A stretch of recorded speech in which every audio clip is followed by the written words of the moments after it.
এখন কথা পিঠে কথা অনেক বলা যায়। আমরা বিগত সময়ে কিন্তু দুই দলে কিন্তু আমরা জুলুমের শিকার হয়েছি এবং আমরা কারো থেকে কেউ জুলুম কিন্তু কম নয় এবং আমরা এখানে কাউকে জুলুমের মানদণ্ড কম এটা বলতে চাই না। কিন্তু আওয়ামী লীগ আমলে দলের নিবন্ধন বাতিল হয়েছিল আমাদের, সব অফিস বন্ধ ছিল আমাদের, দলীয় প্রতীক নিষিদ্ধ করা হয়েছিল আমাদের এবং দল নিষিদ্ধ হয়েছে আমাদের নেতাদের ফাঁসি হয়েছে, আমাদের 500 মতো নেতাকর্মীরা আমাদের রাজপথে শহীদ হয়েছেন, অসংখ্য গুম হয়েছেন। এগুলো যদি আপনি স্বীকার না করেন তাহলে এটা কিন্তু একটা রাজনৈতিক দৈন্যতা আমি সেখানে বলব। দেখুন, এই পরিবর্তনের কারণ যেন তারা দেশে আসতে পারছেন, কেন বলেন না? এই সরকারে আমি অনেক কথা বলবেন, আপনি ছাত্রদেরকে ব্যাপারে বলছেন তারা এই সরকারের গর্ভজাত বাচ্চা, এই বাচ্চাগুলো তো আপনাদের নতুন জীবন দিয়েছে। এই যে আজকে ক্ষমতা আসার স্বপ্ন দেখছেন, কীভাবে দেখছেন? যদি শেখ হাসিনা পতন না করতো আপনারা কখনো রাজপথে আসতে পারতেন না। জনাব তারেক রহমানও বীরের বেশে যে আপনারা স্লোগান দিয়েছেন, আসতে পারতেন না। মানুষের অবদানকে স্বীকার করার মধ্যে কল্যাণ, যা সত্য তার সত্য বলার মধ্যে কিন্তু কল্যাণ। দেখুন, ওনারা বলছেন যে আমরা কোথায় ছিলাম, আপনার কাছে তো আমার প্রমাণ দেওয়া লাগবে না। আমি শিবিরের সেন্টার প্রেসিডেন্ট ছিলাম, আমি 98 থেকে ঢাকা শহরে আমি রাজনীতি করি। আপনি আমাকে, এটা আপনার ব্যর্থতা, আপনি আমাকে দেখেন নাই। আমাকে তো আপনাকে দেখিয়ে দেখে রাজপথে সেলফি দেওয়ার রাজনীতি আমার করার কোনো প্রয়োজন নেই।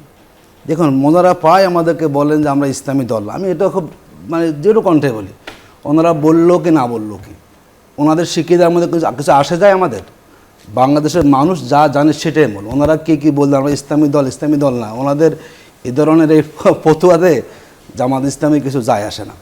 আমরা যেটা বলি, আসলে দেখুন, বাংলাদেশটাকে আমরা আসলে এখন গড়তে চাই। আমরা পুরনো রাজনৈতিক কাদা সরাসরি দেখতে চাই না। আমরা লম্বা সময় একসাথে ছিলাম তো আমরা বিএনপি অফিসের সামনে বহু প্রোগ্রামে আমি স্লোগান ধরেছি, বহু মিশন আমরা গিয়েছি, সেখানে একসাথে আন্দোলন করতে গিয়ে আমরা কারাগারে গিয়েছি, জুলুম আমরা রিমান্ড ফেস করেছি।